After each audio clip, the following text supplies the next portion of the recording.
Hi, I'm Kristin with the Wayward Home, and today we're talking about Ford Transit. If you want one of these for van life but don't want to build it out yourself, don't worry, we've got you covered. Now let's jump in and look at 6 Ford Transit camper vans you can buy, either right from the dealership or a custom build. Check it out.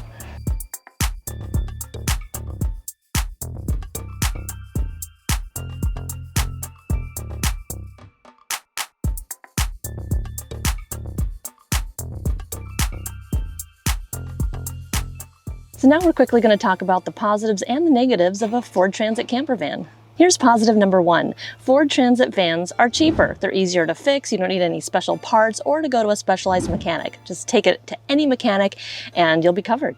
Positive number 2, they're pretty easy to drive. Ford Transits have a good turning radius and they're really comfortable, just like driving an SUV. This van comes with a standard V6 engine, which gives you plenty of power on the road. And positive number 3, the Ford Transit camper van has plenty of space for any kind of build out you want to do. Now let's talk about the negatives. Number 1 are some powertrain limitations. You won't get a 4x4 with a Ford Transit. Most of them are 2-wheel drives, although the 2020 did come out with an all-wheel drive version. If you do want to upgrade your Transit into a 4x4, you can consider a Quigley camper van 4x4 conversion.